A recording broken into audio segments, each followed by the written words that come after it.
Il-gżejjer jaf joffru esperjenza unika għal kwalunkwe artist jew turist u huma fiċ-ċentru ta' esibizzjoni li qed issir minn komunità ta' artisti kontemporanji u anke xjentisti li ġġib l-isem ta' Marlands. Marlands huwa proġett Ewropew fejn qed iħares lejn islands tal-Mediterran u qed iħares lejn sostenibilità tal-arti fuq daw il-gżejjer. Spazju Kreattiv qed jospita l-esibizzjoni huwa wkoll membru f'din il-komunità.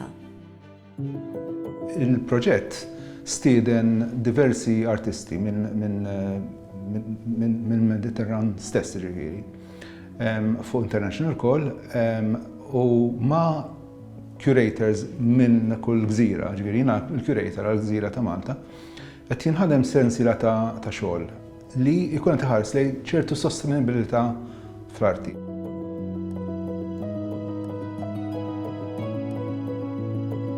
Of course, the Mediterranean region and Mediterranean Sea, which is, I found, very important for the European civilization. And it was my inspiration to create this project and to give the visibility of the culture and environmental of the islands and to show the uniqueness of each one. There is a dimension of how you involve community and people on the island where you work. In Malta, for example, how you exchange with the community. There is also the way artists propose a collaboration with scientists, how they manage to dissolve the boundaries between art and science. To produce, to create the artworks which put a light, which can tell people around the world about the islands and its uniqueness and its importance and its culture and its ecological problem as well.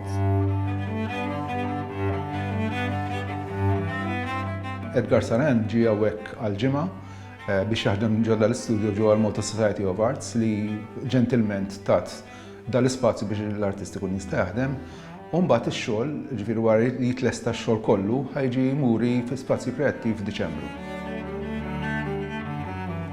In the studio, really, you never are looking for a work. The work falls onto you somehow.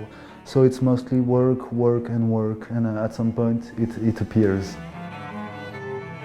In this series that is so-called the Neolithics that I developed here in Malta, I've taken, I would say, harvested from the Malta arts patrimoine a few things such as a runaway from the animals taken like in the Tarshen temple, or as well this branch that is on a grave at the St. John's Co-Cathedral.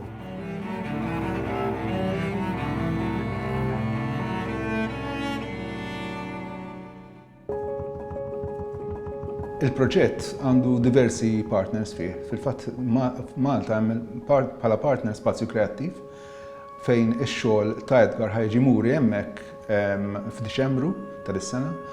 Kif ukoll hemm xogħlijiet ta' artisti oħrajn minn gżejjer oħrajn li ħajnħaddem ix-xogħol tagħhom hawn Malta u jiġi wkoll esibit ma' xogħol ta' Edgar. Spazju Kreattiv apparti l-impenn tiegħu għall-settur lokali, hemm impenn kbir ukoll fuq il-livell ta' aħna kif nidentifikaw ruħna fuq livell internazzjonali. Fil-fatt proġett bħal dan, il-pjan huwa mhux biss li nospitaw artisti internazzjonali u l-prassi tagħhom li ħafna drabi tkun differenti potenzjalment minn xogħol li naraw lokalment, imma wkoll li noħolqu pjattaformi ta' żvilupp u dialogu bejn artisti Maltin u artisti internazzjonali.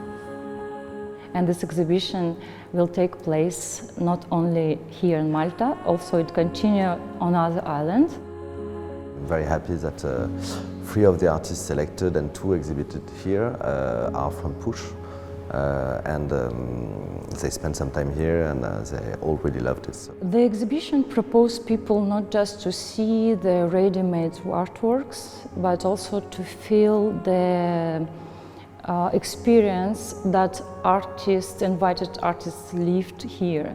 Jiġifieri il-fatt ta' sostenibilità hija wkoll anki fil-mezz kif qed jinħoloq ix-xogħol. Ix-xogħol mhux qed jiġi maħluq mill-artist u jintbagħat. Ix-xogħol qed jiġi maħluq mill-artist ma' artist ieħor fil-gżira u hekk u mbagħad jiġi esibit flimkien f'dil wirja.